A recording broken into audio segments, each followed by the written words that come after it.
movement of people around the globe. We have a mass movement of people, much like it was in the 1700s in a different kind of way. People have always moved, but for the first time, we have two hegemons, as we would say in the discipline, the hegemony of countries. We have not only America, where people talked about the American dream, but we also have China, which is also has evolved as a way to provide opportunities, not only for the Chinese themselves, but ask a question that has never been asked before. As countries develop, do we look at America as the model, or do we look at China? If China did it their way, maybe we can do it our way. It could be a country from South America, it could be a country from Africa. So the question is, philosophically, is America the model still for the for the future or future countries and present countries that's moving from developing countries to developed countries, saying that maybe China has provided a different kind of way. So the world is always interesting. It was interesting in the 1880s, it was interesting in the 1980s, and it's certainly interesting today. Absolutely. Llewellyn, what say you? Well, and there are very interesting times and very disturbing times. And it's a bit of an aside, but I'd like to say that it's very disturbing to see the White House giving such a warm welcome to the Saudi leader, who is a man with blood on his hands. The CIA in the first Trump administration found him responsible for the murder of a Washington Post columnist in the Saudi embassy in Turkey. And he was regarded as being directly responsible, having ordered the murder. Now we've forgotten it, and then we have a lovely dinner at the White House where the owner of the Washington Post is a guest, when one of his columnists was murdered by the guest. If we don't have some sort of moral responsibility, what are we as a country? We're killing people in the Caribbean because, with intelligence we've never seen, we say they are drug dealers. We're dragging people out of cars who are citizens because ICE thinks they may be illegal criminals. If people are arrested and deported, they are done so without charges against them, without due process, without seeing a magistrate, a courtroom. Is this the America we know and love? Is this the example we want to show to the world? I think that should be answered. I think it's a very grave and undermining thing. Technologically, we're in a fabulous place of excitement and of uncertainty. I've just come back from Spain, where I was at a very interesting conference on AI in creative work. And it differed from all the other AI conferences, artificial intelligence, for anybody who may not have heard the initials AI, unlikely, where people were not worried about job loss, etc. They were hugely excited because they're using AI. And this was a very large conference, probably 1,200 people, certainly north of 1,000 people. And the composition of those people was very interesting. Largely Europeans from South America as well, but firstly Europeans and secondly probably from around the globe, with quite a few people from Latin America. I thought that was interesting. And these also a lot of women, more than half the delegates were women, and everybody was very young. I was clearly there to balance the numbers because everybody else was in their 20s. And these people are using AI every day, making money from AI. And how are they using it? Well, some they're using it in fine art, but mostly in design, designing everything from the shape of automobiles to a pair of sneakers to dresses. Anything that is designed, they're working at. The conference was probably the brainchild of a company called FreePick, which has programs that help designers, AI programs that help designers. But this total lack of concern, this total sense of, hey, we've got a great tool. This is fun. We're going to make money and we're going to create great things. This was new in AI conferences that I've been to, and it is the future because AI has matured in a way from being a gosh, UG, what are the Chinese doing technology to a practical technology to be used here. And a quick word about the constant idea that we're in a race for artificial intelligence with China. We are not. We are in a race to the intelligent use of it in increasing living standards and increasing productivity while saving jobs. What they're doing in China doesn't matter. It is absolutely foolish for us to bend ourselves out of shape because the Chinese might be doing this or the Chinese might be doing that. The nature of artificial intelligence is you probably cannot corral it. You cannot hold it in national borders. So I think that the constant reference to the AI race is a terribly mistaken approach and will waste a lot of time and money and won't get us anywhere. Using it, as I saw people doing in Spain, as people are doing increasingly in America, that's what will get us somewhere. Yeah, yeah, yeah, yeah. Well, before I introduce Stephanie here, just want to recap real quick that, when you look at the Disruptor 50, which John Butler is a judge in that every year, Anduril, OpenAI, Databricks, Anthropic, four of the top five companies are all AI focused. And the valuation of all those five companies is $500 billion, which Yeah, is but kind of mind-boggling. the big companies are not where it's going to be at. It's how ordinary companies, ordinary people are using AI, how it's going to be used in the small manufacturer, not how it's going to be used in the great tech companies. I think there's way too much emphasis on the seven tech giants and not enough emphasis on how it is being applied in very important places, say Caterpillar tractor or somewhere like that, which will be totally how it's going to change automobile manufacture, how it's going to change the kinds of factories we're going to have in the future. And I want to add that something I think that is going to happen is the next big technical advance will be in humanoid robots, which we're going to see more doing jobs that we associate with people doing, serving in tables, working in hotels, making beds and cleaning rooms. That is very close at hand. And that would seem to be the next big step forward.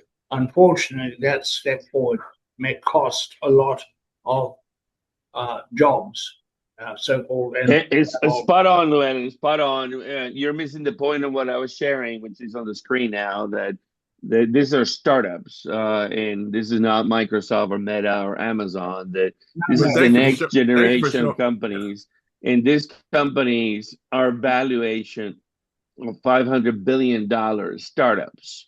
And so what's happening is that the acceleration of sales and creation is happening at a pace that nobody could ever imagine. These companies are out of the get-go from a startup stage to billion-dollar companies in very little time, which poses a great danger for the big boys. The competition is dynamically happening at a very great pace. But anyway, thank you for doing that, Andreas. with let me all say that. This. If the most interesting one, of course, on that committee is one called Market Intelligence. Do you see that up there? It's called Market Intelligence. And what is happening since everything is in the cloud, then Stephanie, the valuations just go out of sight. Because remember, there could be a $9 billion company with 2 employees with AI. And I think that's what Llewellyn was getting at. I mean, it's the well, I don't think that at all. And you've said this before. Yeah. You can't actually have an enormous company without some employees, but compared to what we used to have, the ratio of employee to output is going to change very radically, and it's going to change against the interests of workers, unfortunately. Right. Let me rein this conversation, guys. Come on. So let me introduce Stephanie. Stephanie Garcia is the business development specialist at Port of San Antonio, and she's going to be with us for the rest of the hour. And the Port of San Antonio is a phenomenal place because it is really probably the jewel of technology innovation as a destination industrial park in Texas. Stephanie will be able to tell us all kinds of details about it, but it's a place that connects people to life-changing opportunities in their careers, in their education, and as entrepreneurs. It's a 1,900-acre tech port campus just southwest of downtown San Antonio. It's home to leading industry players in aerospace, defense, global logistics, manufacturing, cybersecurity, education, and much more.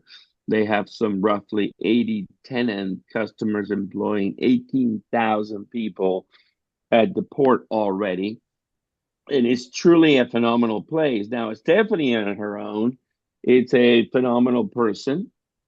She actually happens to be a prominent figure in San Antonio robotics and STEM education community, co-founding SATX Robotics and establishing the city's first chapter of Women in Robotics, the only chapter in the state of Texas.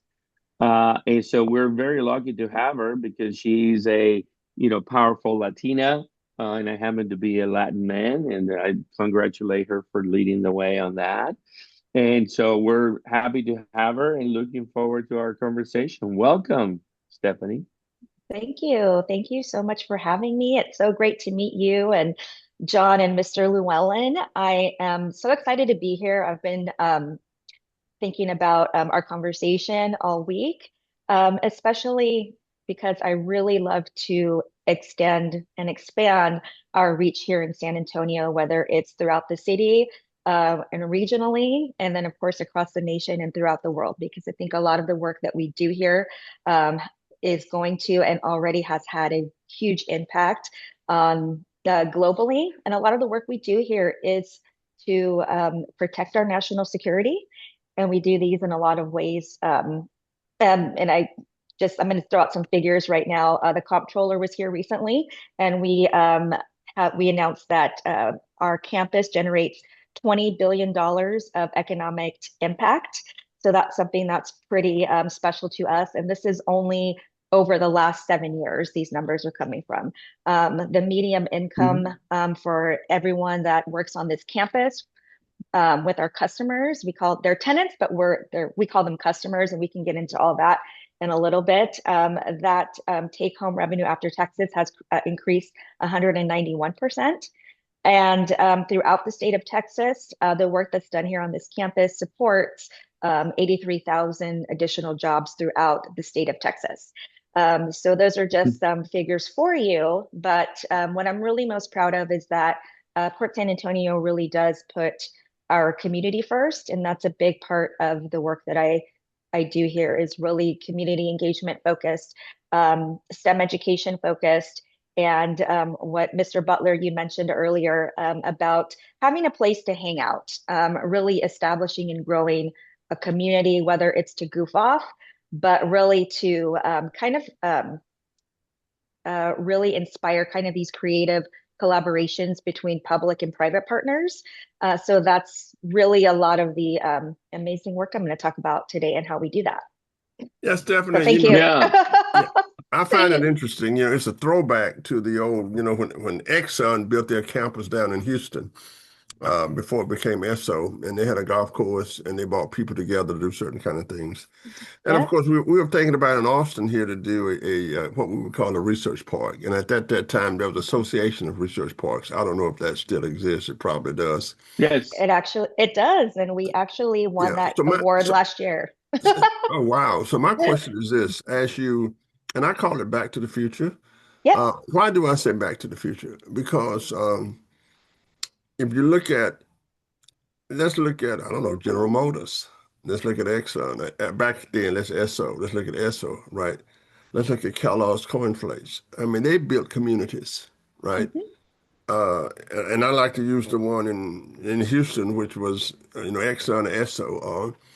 And it had a golf course, it had a country club, it had places for people to dine, and they built Mhm. houses and they brought them in. So my question to you is, when you look at the population of the movement to San Antonio, which is a beautiful, beautiful city, where are people coming to in your campus? And I think you should get rid of the port and call it a campus. I like it, call it. Where are they Thank you. coming from? Are the students college graduates? Are they looking to develop certain kinds of skills? And Yes, sir. yeah, so if you can tell me what's the focus? Where do people come in and interact with you? And is it mostly Texans? Are they coming from across the globe? What are they doing? So really, I would say they are coming across the globe, and I can get into that in just a minute. But I really would like to start off with saying what we've done here is we've made an investment, a $73 million investment that our board of directors signed off on, that we are celebrating our third year anniversary. It's our Boeing Center at Techport. And this building is very special, and I'm going to tell you why. There's different components to it that really are designed to bring people together. It's almost a workforce development play, if you will. And so I'll start with the first component that's really kind of the anchor of this building. It is the San Antonio Museum of Science and Technology, or SAMSAT. So that was founded by a gentleman named David Monroe, who unfortunately has passed away recently.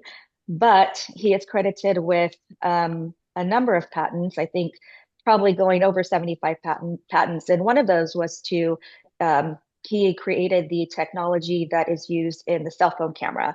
So to capture images from your cell phone. So throughout David's life, he was developing these technologies. But his heart and soul was really with bringing STEM education to students. And so he created the Museum of Science and Technology. 7 years ago, our CEO, Jim Pershbrock, brought him to our campus, and this became its home.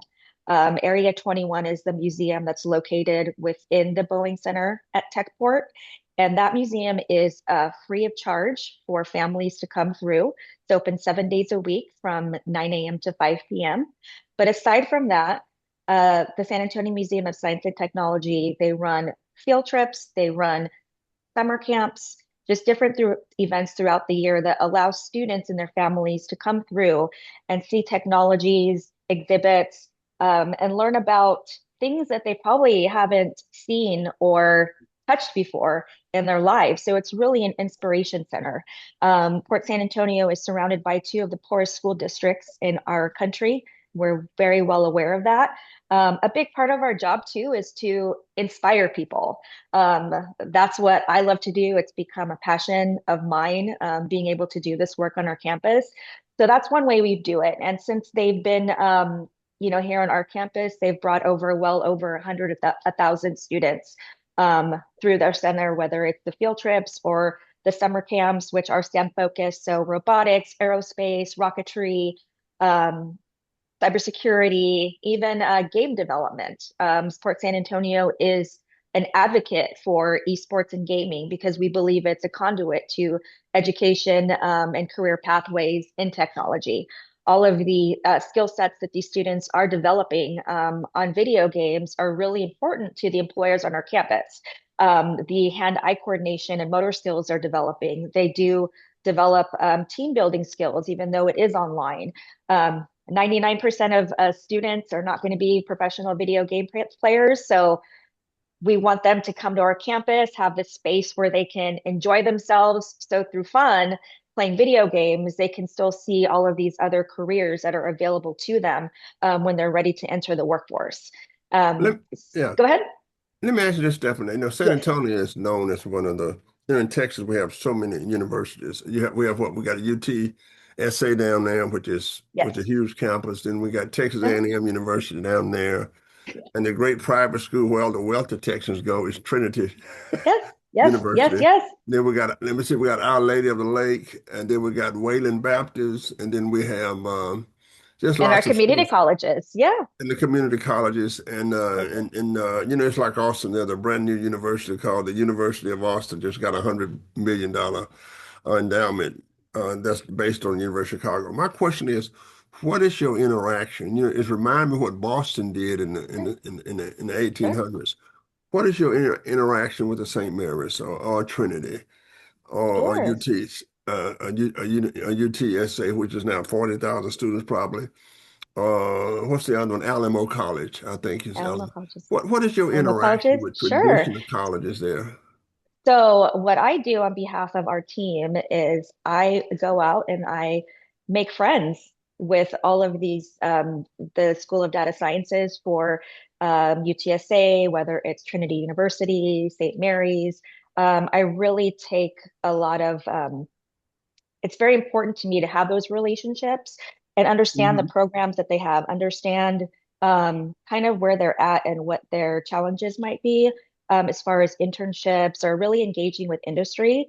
And by having a place like the Boeing Center at Techport and through the work that we've done helping coordinate these public events and meetups, we really have this opportunity to strategically invite the students, the deans to come to our campus and really make those intentional introductions with our customers, whether it is to hear a presentation from our customers. And in some cases, I did, in a lot of cases, because it's a priority of mine for any event that I work on, is to really invite those students to talk about their projects and what do their presentations look like. I feel this is really where we are going to find our next, night aerospace, our next plus one robotics is within these students. And so I really love to go out and engage with them and find out what they're working on because I love to talk about all of the great technologies and innovations that are being born here in San Antonio. There's a lot of individuals that are not commonly known that are working on some amazing projects that are really changing the world, whether it's here on Earth or space. Let's talk about space. I Absolutely. I know it's always kind of said that like a glamour. Yeah, it's a I glamour got one more conversation, question. but sure. Yeah, I always said the USAA, and I was shocked. I put in my technology transfer at USA, the company. My last question is Texas always had lots of endowment. So UT San Antonio, like UT Austin, sitting on 90 billion. Trinity is well endowed. And the idea is to just have no tuition for talented people. And if you look at the new university in Austin, the University of Austin, they just got $100 million endowment on top of what they already had. How do you finance yourself? Is it through the companies? How do you get students to interact? Do they work? And how do you interact with this tremendous amount of endowment? And I think it's going to double in the future. I think that this generation will leave billions of dollars if you look at private firms. And I'll just say this: your biggest supporter was Red McCombs. I have worked in San Antonio creating companies, and I know Mhm. that the McCombs family. I think my former student is running his billion-dollar enterprise now. So what's your interaction between intuition, how students pay? How do you survive? Is it So, just city taxes? What do you do? no, sir. I'm really glad that you asked that question. When Kelly Air Force Base closed officially in 1998, or was it 2000, with the Base Realignment and Closure Hmm. Act, the San Antonio Chamber of Commerce purchased the land. So over time, the 1900 acres there's been different iterations on how we should run the campus, but our core has always been aerospace. But I don't know the particulars, but what we are on paper is a political subdivision of the state of Texas. Hmm. So what that means is that we can be creative about how we create revenue, um, and how we spend that revenue. First of all, Port San Antonio is not a revenue generating company. Any revenues that we get through our leasing activities, one of our functions is as a real estate developer. So we have tenants such as Boeing. They have their largest global services site in the entire world here on our campus, and they employ about 3,000 people. So does Standard Aero. They do the maintenance, repair, and overhaul of military aircraft engines. Mhm. Through these leasing activities, through their rental payments, after we pay our overhead, our expenses, my salary, the lights, all of those things, it goes back into our campus so that we can create an infrastructure that brings industry and creates more jobs. This is how we were able to fund. This is what our Boeing Center at Techport. This is why it's so special because we don't make a dime off the $73 million that we invested into our campus because of how that looks on paper. One portion of that building that I did not get a chance to talk about yet was our arena. So we have a 3,000 person arena. It can seat up to 3,000 depending on how you configure it. So we have galas, we have concerts, we have boxing matches. It's a multi-purpose venue. But every ticket sale, every beverage, again, after we pay the note and overhead costs for that facility, it all goes back into our nonprofit organization, which is called the Kelly Heritage Foundation. Oh, okay. And so that is how the Port San Antonio is able to fund all of the STEM and workforce development programs that we bring to our campus. So you can grow your foundation, and the foundation takes care of That's it. correct. You Yeah. should be able to grow a foundation. Good. Llewellyn has a question coming up. Yeah, thank you very much. Stephanie, what is this power of affinity? You have a campus, and it's there because there are a lot of high-tech companies are your residents. What do they get from this affinity? Is there do you get what are the benefits of having companies in the same location? I think one of the things that we do very well here is bringing together the public and private sector. We do have about 13 or so, maybe more cybersecurity companies on our campus.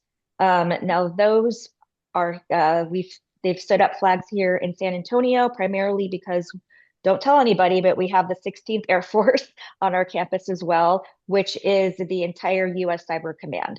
So contractually, these cybersecurity companies have stood up, put up flags here because they have to be in a certain proximity of their contractor.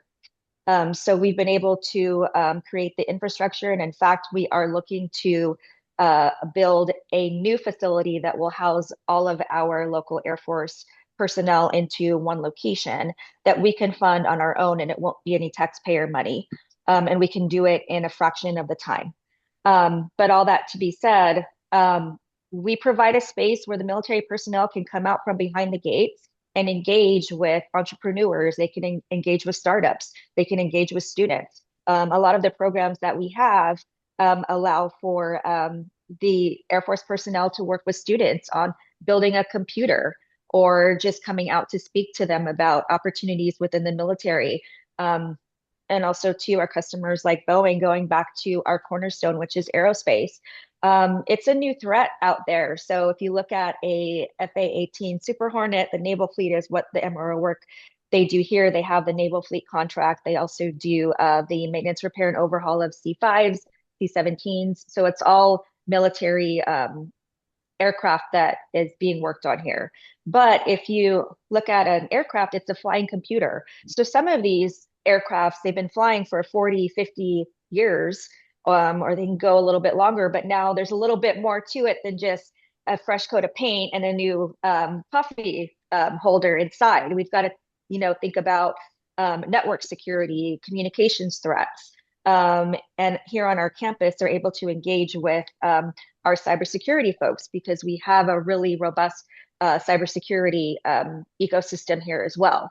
So it's this idea of an applied technology campus, or putting the peanut butter with the chocolate is what we like to say, or our CEO likes to say.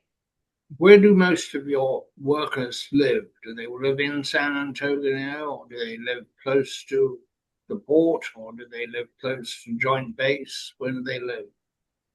That's a really great question, and I have not looked into that, but maybe that's something that we should. A lot of folks, there's a rumor, and it is a rumor that we are too far out there. And we're not too far out there. We're only 7 minutes from downtown without traffic.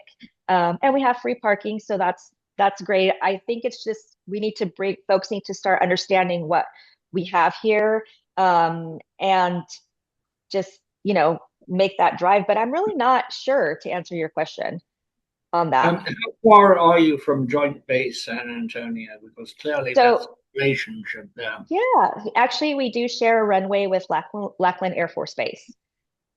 So, Um, and how extensive is your airport facility? how extensive? So what? So our Extensive. run, our as far as like large or And like. no, do you have a dedicated airport, or is it part of? So yes, let me explain how it's broken down. So one portion of our runway is used by Boeing. So we have another portion of our runway that is utilized by the military.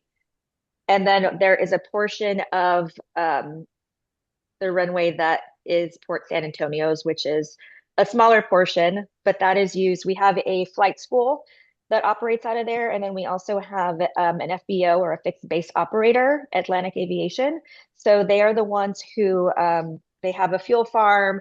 They do all of the, you know, fuel I get. refills for the aircraft. And then it also serves as a concierge for private planes.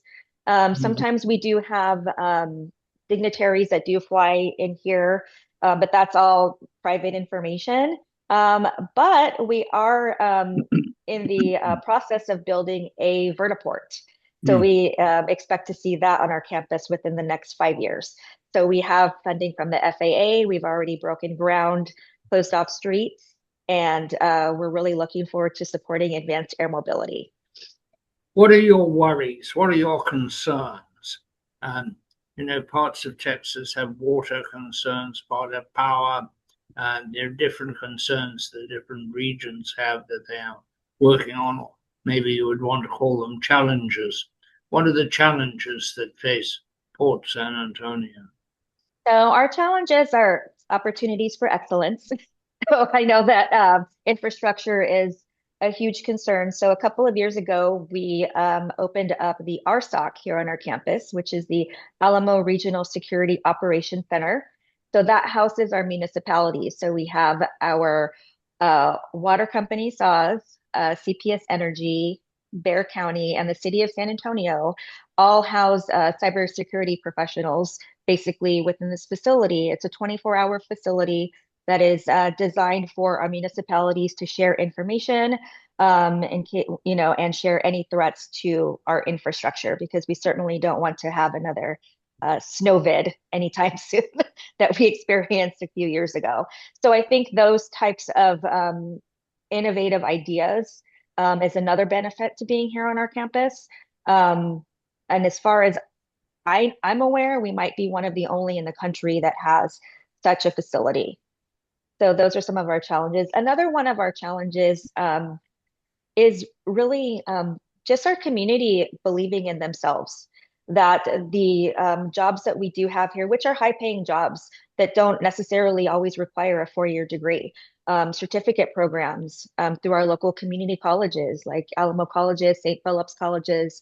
They do offer a lot of maintenance mechanic programs, and you can hit that floor making $85,000 a year just right out of like first year program. But what we do see a lot around here is that, and we've heard it before, is that folks don't believe that these jobs are for them. So it's this idea of changing that mindset and really telling the story of San Antonio being a place for innovation and technology. And I think that's something that we've, the last 7 years have been we've done a lot in 7 years, a lot of great things, but that's still something that I feel anyhow is a challenge for us here in San Antonio. Interesting, and I'm glad you raised that, because I've run into that in different places where a community lacks self-confidence, where Yes. reasons, varying reasons, but has been so either put down or hammered down or isolated or lost confidence that Yes. it doesn't have, and interestingly, this was true of the whole nation of Ireland until it was taken over by the computer revolution. I was involved with an Irish think tank for 25 years, and senators would say, well, we fear failing an island. Nobody believes anything in Ireland can succeed, except, of course, writers, which they have an advantage. Suddenly, because of computers and basically leveraging the high education in Ireland, in the computer world, people got their confidence back, and we had the Irish Tiger, and it was an extraordinary transformation. But whole nations can get inferiority complexes, and whole cities. I've also seen it in Africa, which is a more large, widely spread, that success is not for us, we're doomed. It's a fatalism that is very corrosive. I'm glad you recognize it, because recognizing it is the way to end it. Thank you so much. Stephanie, I have a yes, couple of questions for you sure, real quick. sure. Tell us about the Innovation Tower project, and then I want to hear your perspective on robotics and if you Sure. subscribe to the Elon Musk vision with Optimus and what have you. But answer those two questions for us, please. Sure. I'm going to take a scoot over. I don't know if you can see our Innovation Tower building right Mm-hmm. here. Mm-hmm. So this building will be our new crown jewel. I believe at first our Boeing Center at Techport was our crown jewel, but now we are ready to start bringing people back to work, back to the office.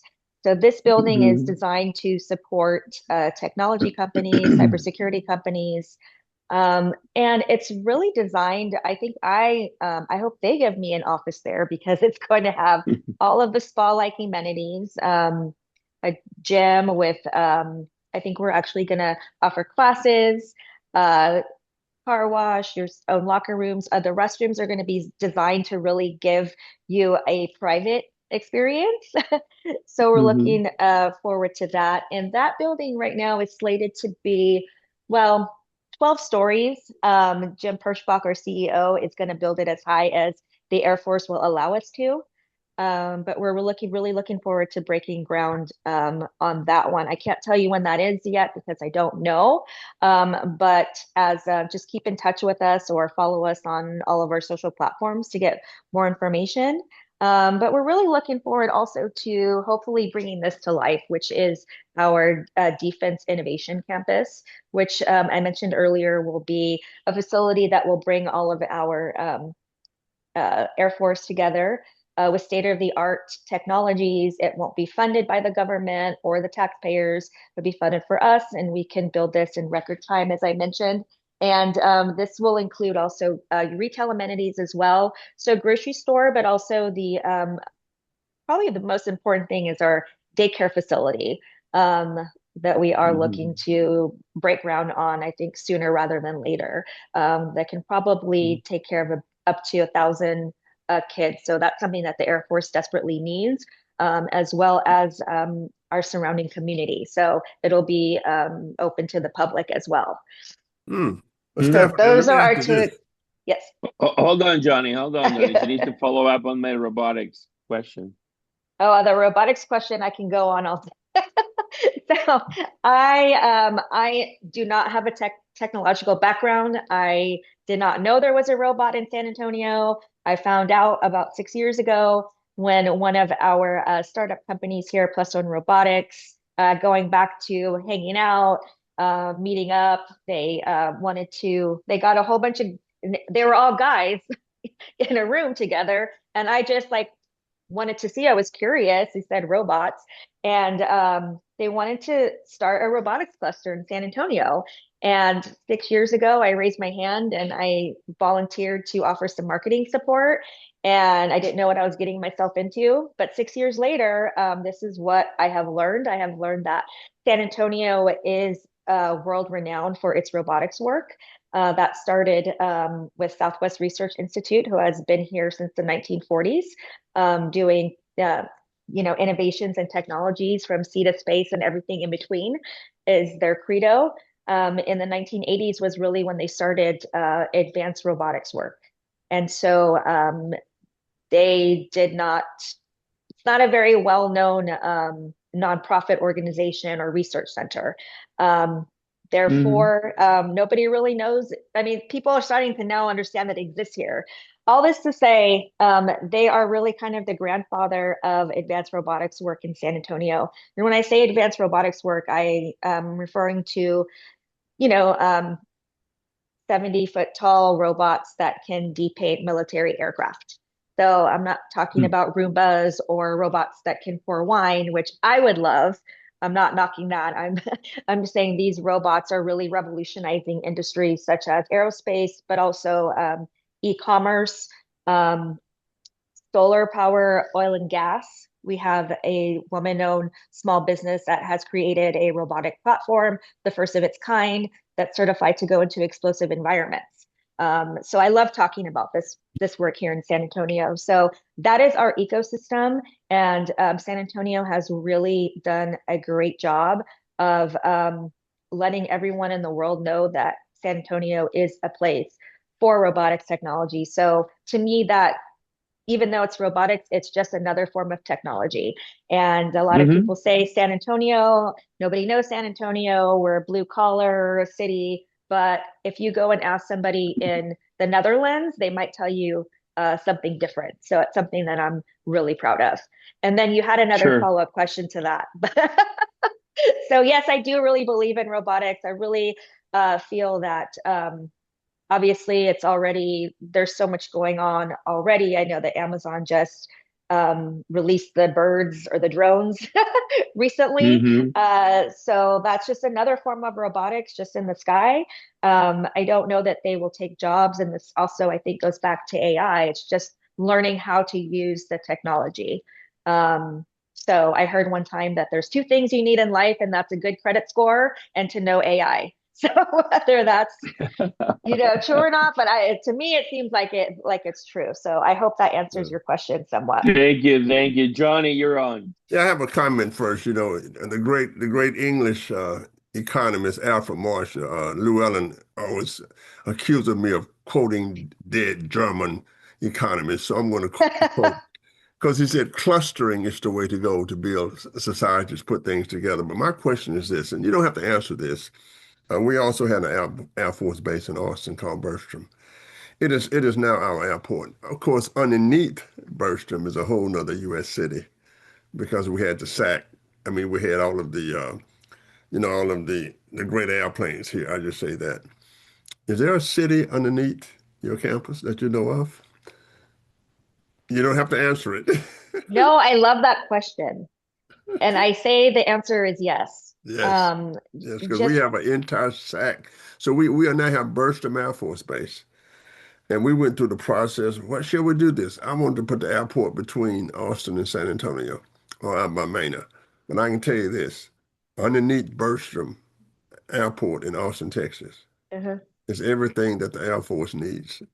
So what do you have interesting. underneath yours that you can use? God, well, just like, and I think it's just again through clustering, through bringing community together and building networks, I've been able to, I like to call it uncovering these very special people that are doing very special work in San Antonio, and I want to tell the world. So to me, that would be the underground city, if you will. And that kind of goes back to my passion and just my excitement for going out to these um, universities and engaging with students, because I really want to find those next folks, the next creators and innovators that are going to bring something amazing to the world. One thing that I've done recently was I coordinated a virtual event. That's why I love virtual events, like old school COVID virtual events, because it expands our reach.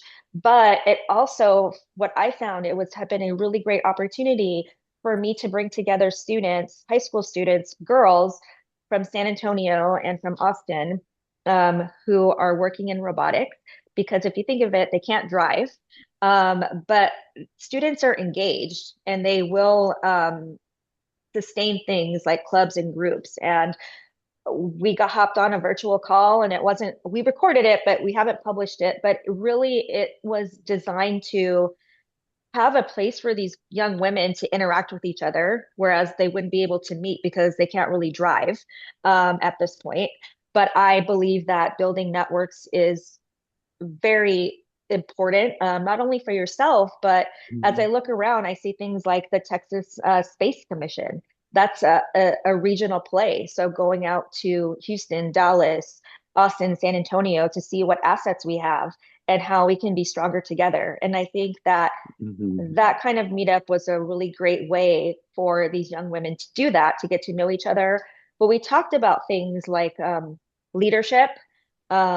We talked about how they got into robotics, but also more importantly, like if you could change the world with a robot, what would you make? And these young women had just the most amazing ideas. I mean, of course, you know, like they're young and they're hungry and they're just brilliant. And I think that these types of engagements are a really great way to get these young people talking, because no offense, but we're, you know, I'm not going to build the next great thing, you know, Sure you especially are. at my age, but At I your mean, age, come on. maybe, but you know, I mean, it's like the adults were just, you know, we are the way we're going to be a lot. So I really think it's that's why I love the work I do at Port San Antonio, is that Yeah, I'm well, the able to reason why I asked really, that question yeah, is that there's no doubt that if we have a conflict, that also will revert to a B-52 base. I mean, it's all set up to do that, also Bertram Air Force. But I also think that given the size, you know, how technology has shrunk everything, and given where San Antonio is, I think that the economic development among San Antonio, for the most part, has been military. So we can say that hmm Houston is kind of corporate America, Dallas is corporate, very good, Austin hmm is kind of high tech. We always said that San Antonio, depending upon, we had great military bases there. I mean, I was hmm stationed there for my helicopter training. So I think it's good to join the economy of this huge state, and I consider San Antonio being like a European city. I like going down there, and I just want to congratulate you on your vision. And remember, you don't have to be a technologist now. You just need to know Chat GPT, and you can say write the codes to build the robot, and there you got a Llewellyn King walking around in your house giving. Yes, sir. That's right. You're right. You know, and I was making a joke yesterday. I was in my chat GPT and I'm like, this chat, it must be asking itself, like, how did it end up with me? And how is it going to get rid of me? Just like Now I the have a questions I've project. been asking it. We need to put it in stone because the ancients put it in stone and we know what they did. When we blow up, nobody will Yeah. know nothing. Yeah. No, It yeah. need to be in stone. That's right. I, I'm going to go back to Llewellyn, writing. Yeah. I think this is all very, very interesting. I'd love to talk Thank you. more about robotics. I did Sure. not realize you knew a lot about robotics when I made my plea for robotics at the beginning of the show. And Uh, humanoids. You mentioned humanoids. I went to a well, humanoids conference last year. I think humanoids are interesting, and the reason is that the human body works quite well. Why not imitate it until you don't have to? Um, and I think that's quite interesting. I've been looking at various demonstrations of humanoids, and some things are just very easily done. And when we have, say, robotics pumping gasoline or robotics serving tables, it will actually work if they're humanoid, because these things are of that shape and designed for humans to serve and for humans to use. It doesn't really matter. I also think, in a sense, they might be less disturbing initially. Yeah. Initially, the arrival of robotics, the kinds of robotics that interface with people. Now, we've had hmm robotics for a long time working in the automobiles are largely made by robotics. Most things are made by robotics. hmm Robotics in liaison with 3D printing. Now we put on top of this artificial intelligence, and suddenly they become very smart and awesome in what they can do. I think we need just to make sure that we have a concurrent development of human undertakings, and they may not be producing goods and services. It may be producing beauty. It may be producing music, theaters, all sorts of things. Whenever we've had great economic depression, we've also had very artistic creation. So I'm wondering whether there couldn't be, as a byproduct of the robotics, a big flourishing of human creativity in the arts, not just creativity and technology, which I find interesting, which is why partially I found the conference in Spain so absorbing, where people were using AI to produce art and to produce design, which is art applied. And I think it's very interesting. But I think it's going to be a delicate transition to keep the people happy, fulfilled. There were bad periods in the Industrial Revolution where people were really abused in order to accommodate machines, and then abused running the machines. We need to have some concern. One of the concerns I have is that the political class has totally ignored this tremendous revolution that is taking place. We're talking about silly, tiny things, and everything is being upended, and it's not part of our political conversation. That is worrisome, because if it's not part of the political conversation, people will be crushed, and that's not what we want. We want people to be enhanced. That's correct. And So those were the two Stephanie, major one topics. of the we have a question from the audience about the idea or the concept, if you guys have discussed this. So you've been having tons of success, and obviously you are a nonprofit, quasi government agency. But are there any thoughts of replicating Port of San Antonio across Texas? Perhaps Port of Galveston, Port of this, Port of that, taking your park in a mission of sort of growing the rest of Texas and maybe non-competing industries, or any thoughts of that? I don't know if I don't want to say that our success can't be replicated, but I feel as though we're Port San Antonio, and if Port of Galveston wants to be Port of Galveston and kind of look to us and um, you know, see what our assets are. I think that was something that Jim Kirschbach did very well, was look at our assets and say, okay, we have this and we have this. How can we bring them together? Which I don't think is something that has been done before. But I really don't know if I can answer that specific question, but what I can offer is I would be happy to, if anyone is interested in coming out for a tour, I'd be happy to host a tour and kind of, just show folks around and see, what might work if they wanted to do something that we have done. But as far as us replicating what we have here with the same team, I don't know that we would be able to do that, but we can certainly offer just insights and tours. Sure. We love doing that. Sure. No, it's just a great question that I feel compelled to ask you. And, there's never a good or a wrong answer about any of this. But, it's really, again, I think that you guys have a tremendous amount of success and momentum in what you're doing. And it seems like the world is coming to you with all this innovation and what you guys are trying to do when you think about the flying economy, air mobility, aerospace, autonomy, AI, cybersecurity.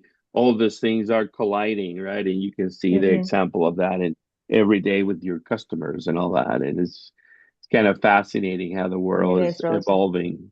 Yeah. It is. So That's why I'm so happy to be here. final thoughts, Llewellyn, final thoughts. I think you're in a very exciting place, and I say more power to you, Stephanie. Thank you. I appreciate that. And one thing I want to add is John, there is a gentleman yeah. here. He has created their bionic hands 7 years ago. That was his Mhm. first iteration for below the elbow amputees. But now humanoid robots are reaching out to him and he's creating the I'm going to hands write to for the you robots. someday Please do. Please do. I'd love with to a talk more view to about that. bringing a film crew down and filming some of this stuff for my Yeah, television program, White House Chronicle. please let me know. We'd be happy to do that. I will do it. Thank you. Thank you so much. Final words, John Butler. Well, I just think we have to create communities in the future. I think that people think communities are done. And I think that what the social science, what sociologists and economists have told us over the years is that communities are not self-organizing. Unlike things in the universe where Pregergine, my colleague at IC Square, won the Nobel Prize for self-organizing things in the universe. I think that with Mm. humans, we're not self-organizing. And I think what you're doing is building a community around scientific concepts. And of course, that has done in the past. Now, we usually think of communities where people just flock to them because there's gold, because there's silver, because there's a gold rush. But you are creating the rush for people to come to. So, congratulations. Thank you. Stephanie, look forward to keeping in touch with you and you guys as team and all your success. Thank you for being with us today. And Johnny, take us away. Thank you all so much.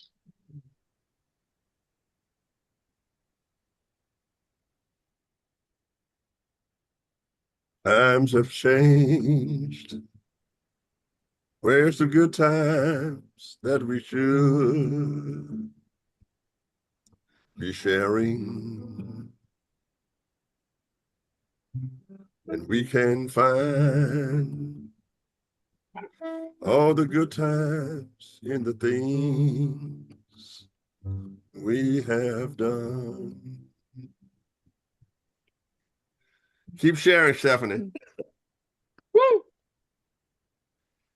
Thank you, guys, and Okay. have a wonderful rest of your week. Everybody stay And well, stay good. Happy Okay. Thanksgiving. absolutely, Happy Take Thanksgiving. care. happy Bye-bye. Thanksgiving. Okay. Bye-bye.